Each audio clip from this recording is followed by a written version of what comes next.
छत्रपती सहकारी साखर कारखान्याच्या या निवडणुकीमध्ये आज कुरवली गावामध्ये आम्ही जो उभा केलेला श्री छत्रपती बचाव पॅनल आणि त्या पॅनलच्या प्रचारार्थ आज या ठिकाणी आलेला आहे। या ठिकाणी ज्यांनी आपल्याला मार्गदर्शन केलं ते आमचे सहकारी अविनाश दादा मोठे, त्याही अगोदर ज्यांनी आपलं मार्गदर्शन केलं ते आमचे सहकारी रवींद्रजी टकले, या ठिकाणी पॅनलचे उमेदवार संजय निंबाळकर असतील, रामभाऊ जामदार असतील, आमच्या महिला भगिनी भोसलेताई असतील, उपस्थित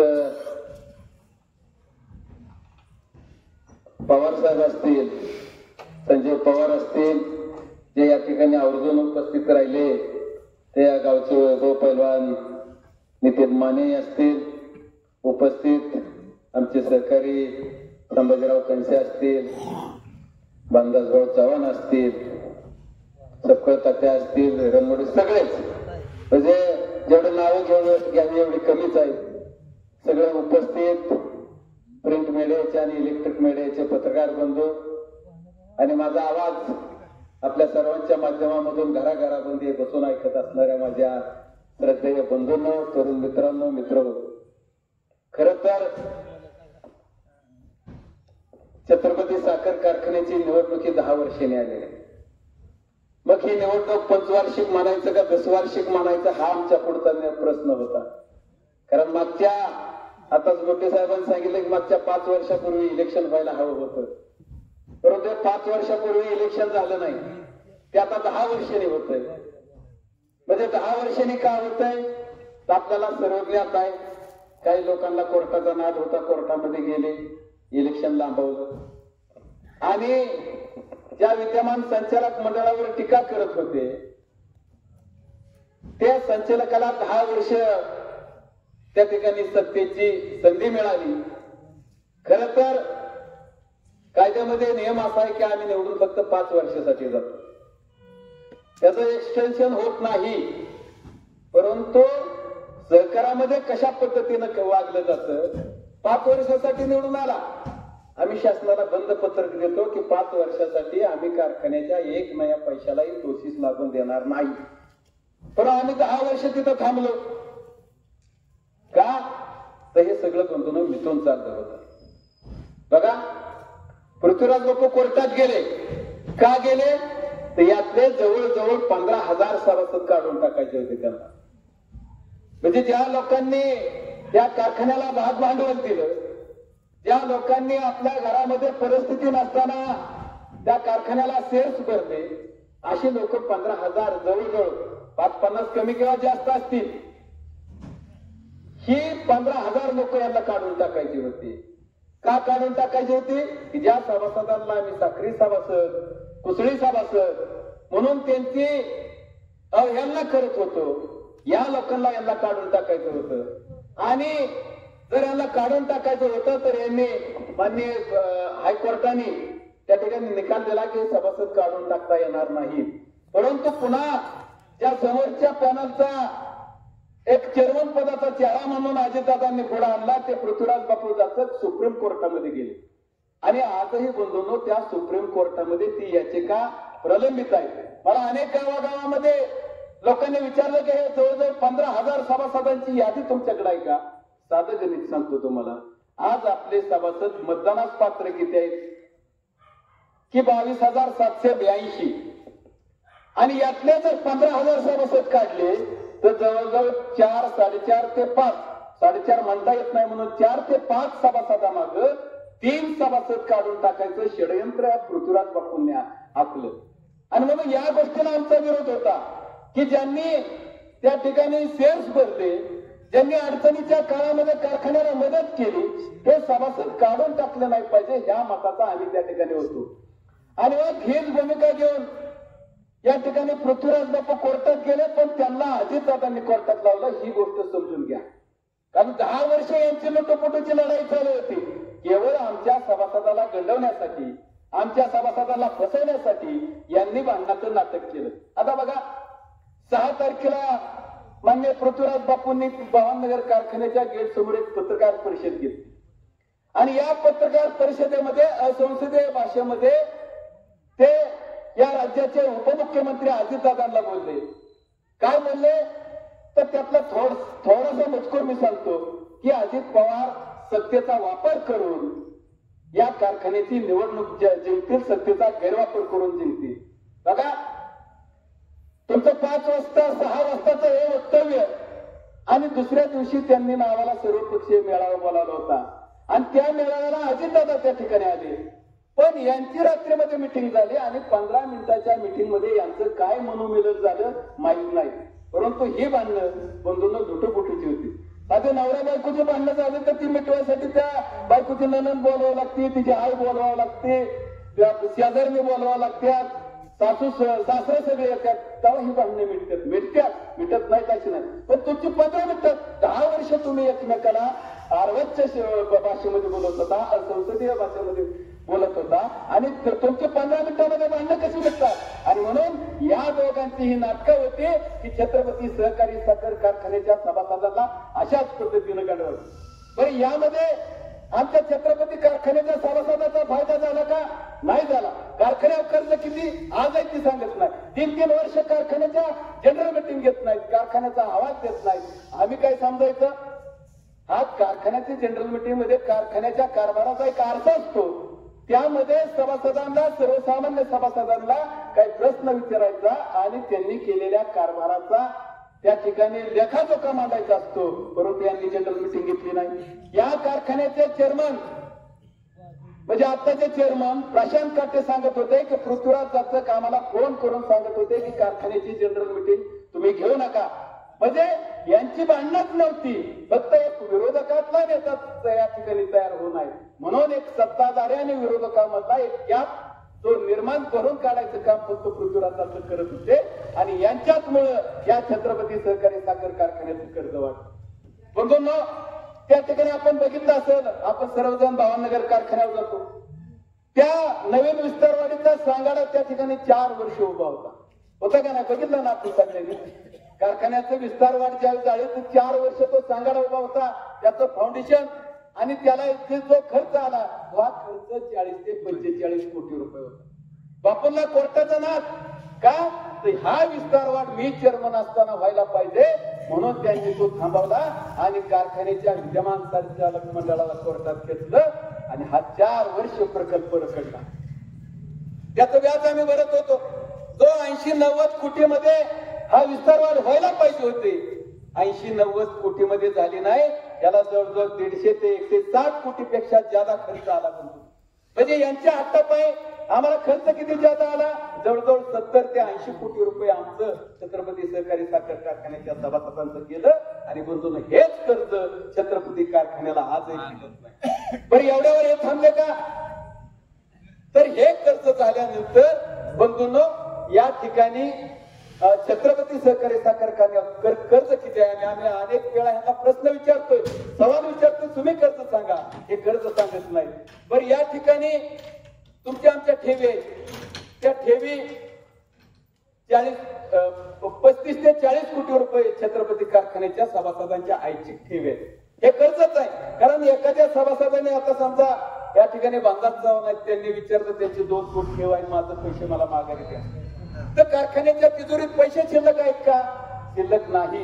मग हे पैसे यांच्याकडून खर्चून गेले, मग हे सुद्धा कर्जच आहे. जर त्या सभासदांनी माघारी मागितलं तर यांना कुठल्या तरी बँकेचं उघडं देवावं लागतात, ते पैसे आणावं लागतात आणि मग त्या सभासदांना द्यावं लागतात. हे ठेवी सुद्धा छत्रपती सहकारी साखर कारखान्याच्या कर्जामध्ये असं या ठिकाणी खाजगीत सांगितलं जातं की 300 ते 400 कोटी खर्च आहे. प्रत्यक्षात कुणालाच माहित नाही कारखान्याचं खर्च किती आहे, हे सांगतही नाही. आणि म्हणून हा कारखाना अधोगतीला हा केवळ या संचालक मंडळाच्या कारभारामध्ये मूळ केला. बरं हे 10 वर्ष या कारखान्याचं संचालक मंडळ सत्तेवर आहे. आमच्या सभासदांचं नुकसान केलं.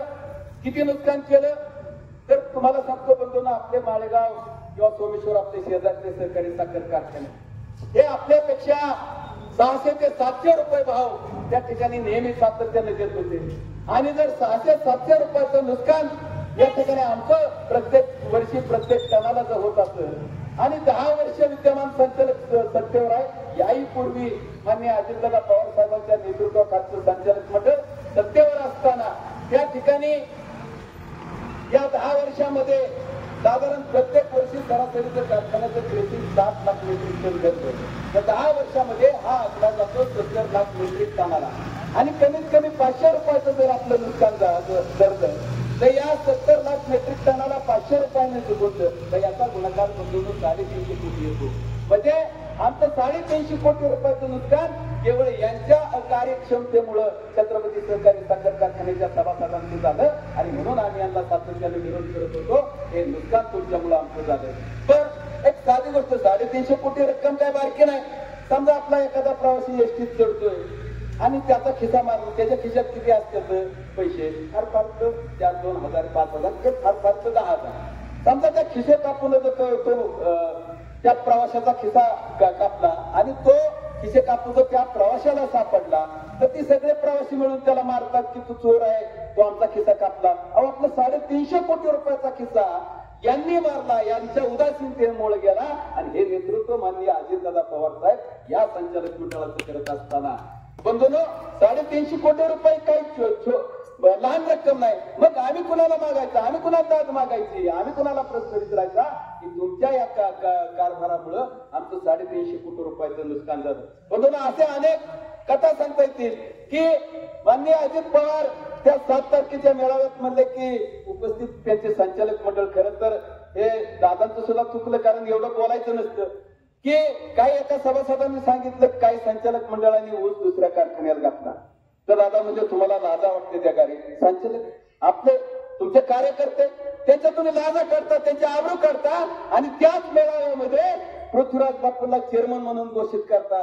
पण या संचालकाच्या लाजा काढल्या आणि जे पृथ्वीराज बापू चेअरमन म्हणून तुम्ही घोषित करता त्याच पृथ्वीराज बापून स्वतःचा ऊस गेल्या वर्षी छत्रपती कारखान्याच्या नाकावर टिपचून हलगी वाजवून सोलापूर जिल्ह्यातल्या माडा सहकारी साखर कारखान्याला घातला. पण दादा तुम्ही तुमच्या संचालकाची लाज काढताय. आता पृथ्वीराज बापूचं काय करायचं? तुम्ही त्याला चेअरमन केलं, त्यांनी गेल्या वर्षी ऊस त्या कारखान्याला घातला. म्हणजे ही दुटोप्य भूमिका माननीय अजित पवारांची आहे. आणि म्हणून या सगळ्या भूमिकेला बंधूंना आमचा विरोध आहे. तर छत्रपती सहकारी साखर कारखान्याचा फार पृथ्वीराज बापूला कळतं, सहकारातला माझ्याशिवाय कळत नाही. त्या एका क्लिप मध्ये त्यांनी सांगितलं, त्या प्रचाराच्या शुभारंभ सभेला मी तो व्हिडिओ दाखवला की अजित पवार आणि दत्ता भरणे यांनी माझ्या समोर यावं आणि सहकारात बोलावं. यांना सहकारातलं काहीच कळत नाही. आता ते त्यांना नेता मानतात, त्यांच्या मांडीला मांडी लावून बसतात. काल परवापर्यंत तुम्ही भांडत होता, तुमचं एका रात्रीमध्ये मनोमिलन झालं, आज मांडीला मांडी लावून बसता आणि आमच्या सभासदांना गंडवता, फसवता की तुमची भांडणं ही लुटोपुटीची होती. आज तुम्ही मात्र एकमेकाचं गुणगान गाता. अशा पद्धतीनं छत्रपती सहकारी साखर कारखान्याचा गुंतवणूक कारभार चाललेला आहे. या ठिकाणी मला सांगायचं होतं की ज्या पृथ्वीराज बापूंनी सहकारातलं कळतं म्हणून सांगितलं, यात आता आपल्या कुरवली ग्रामपंचायतीचे जे सदस्य असतील 9-10 11 मला वाटते सदस्य आहेत. तर हे सदस्य ज्यावेळेस मासिक मिटिंगला बसतात, त्या मासिक मिटिंगला सदस्याशिवाय दुसऱ्याला बसता येतं का? अजिबात नाही. एखाद्याची महिला सदस्य त्या ठिकाणी असेल तर त्याचा पती सुद्धा त्या ठिकाणी बसू शकत नाही. आणि ज्या सहकारातलं मला खूप कळतं, म्हणणारे पृथ्वीराज जाधव त्या बोर्ड ऑफ डायरेक्टरचे सदस्य नसताना 1.5 वर्ष ठाण मांडून त्या बोर्डामध्ये बसले. ना ते स्वीकृत सदस्य होते, ना कार्यलक्षी सदस्य होते, ना शासनयुक्त सदस्य होते. कसल्या पद्धतीचा सदस्य नसताना ज्याला सहकार कळतो, ज्याला सहकार समजतो असा माणूस त्या बोर्डामध्ये त्या ठिकाणी ठाण मांडून बसला. माझ्यासारख्या कार्यकर्त्यांनी विरोध केला की असं गैरकाम आम्ही खपवून घेणार नाही. तर त्या ठिकाणी पृथ्वीराज बापू बसले. मग तिथं त्यांनी शांत बसले असं नाही की हा कारखाना माझ्याशिवाय चालला नाही पाहिजे, माझ्याच काळात चालला पाहिजे, ही केवळ हरकती भूमिका असल्यामुळे त्या ठिकाणी सभासदांना विचारायचं. त्या ठिकाणी बसून बरं का त्या बोर्डामध्ये कारण नसताना की तुझी ठेव किती आहे रे? अमुक अमुक काढून घे, कारखाना बंद पडायचा. तुझी ठेव कुठं? तुझा ऊस किती आहे? एवढा एवढा. सगळा ऊस घाल नको, दुसरीकडे घाल, कारखाना हे करायचा. आता तुम्हाला सांगतो, आमच्यावर आरोप केला की तुमचे उमेदवार पॅनल पुरा जात नाही. तुम्हाला माहिती आहे की या पत्रकारितेच्या माध्यमामधून त्या दिवशी दिसलं की ज्या दिवशी फॉर्म काढायचे होते त्यावेळेस आमचे उमेदवार पळून गेले. त्याही अगोदर ज्यावेळी छान्य होते त्यावेळेस आमच्या उमेदवारांचे अर्ज बाद केले. अशा पद्धतीनं रेडीचा डाव त्यांनी केला. जे एकतर्फी इलेक्शन करणार होते, बिनविरोधी इलेक्शन करणार होते, ते आमच्या उमेदवाराची पळवापळवी करत होते. आणि खऱ्या अर्थानं लोकशाही मार्गाने, आम्ही म्हणलं लोकशाहीच्या मार्गानं, या डॉक्टर बाबासाहेब आंबेडकरांनी जो आम्हाला घटनेमध्ये हा मतदानाचा अधिकार दिला, ही लोकशाही आहे, या पद्धतीने इलेक्शन होऊ द्या. परंतु दडपशाहीच्या मार्गाने यांनी इलेक्शन चालू केलं आणि आमच्या उमेदवाराचा अर्ज बाद केलं. साधं उदाहरण सांगतो.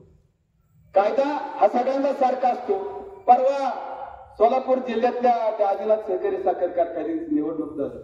त्या ठिकाणी त्या करमाळ्याचे आमदार माननीय नारायणआबा पाटील त्या कारखान्याचे चेअरमनही झाले. त्या सांगायचं वैशिष्ट्य एवढं, हा कारखाना गेले अनेक वर्ष बंद होता. मग तिथं ऊस न घातलेल्यांचा अर्ज बाद झाला नाही, कारखान्यात चालू नाही तर ऊस घालायचा प्रश्नच येत नाही. पण आमच्या भावनगर कारखान्याला मात्र पूर्वी कायदा होता, नाही असं नाही, परंतु एवढं काटेकोरपणे केवळ लोकशाही जिवंत असं दाखवण्यासाठी आणि या ठिकाणी आमच्या सगळ्या उमेदवारांचा अर्ज बाद केलं आणि आमचा पॅनल त्या ठिकाणी, आमच्या पॅनलला माणसं मिळून दिली नाहीत. आमचा सोनवण्यासारखा त्या ठिकाणी डॉक्टर बाबासाहेब आंबेडकरांच्या चळवळीत वाढलेला कार्यकर्ता, त्याही कांबळे, त्याला त्या ठिकाणी त्या दिवशी उचलून न्यायचा प्रयत्न झाला, परंतु स्वाभिमानी तो कार्यकर्ता त्या ठिकाणी त्यांच्या भीतीला दबावाला बळी पडला नाही आणि तो आज इलेक्शनला आपल्या सर्वांच्या समोर उभा आहे. असे अनेक कारण त्यांना या ठिकाणी सांगता येतील. पण छत्रपती सहकारी साखर कारखान्यावर कर्ज आहे, तो अडचणीत आहे. या कारखान्याच्या संचालक मंडळाच्या उदासीनतेमुळे आमच्या सभासदांचं नुकसान झालं. नुकसान किती झालं? भरपूर झालं. हे नुकसान होत असताना त्या ठिकाणी कारखान्यानं अपील केलं की कोणाकडे पैसे असतील तर कारखान्यामध्ये ठेवा. या संधीचा गैरफायदा घेऊन पृथ्वीराज बापूंनी आपल्या पतसंस्थेतलं पैसे कारखान्याला ठेव म्हणून ठेवलं. पण हे ठेवल्यानंतर आता आपल्याला माहिती आहे, आपल्या काही लोकांच्या ठेवी त्या कारखान्यामध्ये आहे, त्या ठेवीला 8-9% व्याज आणि पृथ्वीराज बापूंना त्या ठिकाणी खास बाब म्हणून 15% व्याज दिलं. म्हणजे आम्हाला 8-9% आणि तुमच्या ठेवीला 15% व्याज. बरं, याच्यावरती सगळीकडे टीका व्हायला लागली की पृथ्वीराज बापू कारखान्यातले ज्यादा पैसे घेऊन जातात. मग टीका व्हायला लागल्यानंतर ह्या पृथ्वीराज बापूंनी काय केलं की माझे पैसे माघारी द्या म्हणून कारखान्यावर तगादा लावला. ठेवलं, वर्षभर पैसे ठेवलं, व्याज गेलं, भरपूर व्याज गेलं, आपल्यापेक्षा ज्यादा व्याज गेलं. आणि हा कारखान्याचा हित बघणारा म्हणून त्यांच्याकडे बघितलं जातं की जो स्वतःच खिसा भरण्याच्यासाठी म्हणून कारखान्यावर काम करत होता. आणि मग कारखान्याची पुन्हा आर्थिक अडचण, पुन्हा पैसे द्यायला पैसे नाहीत, कोण बँका दारात उभा करत नाही त्यांना.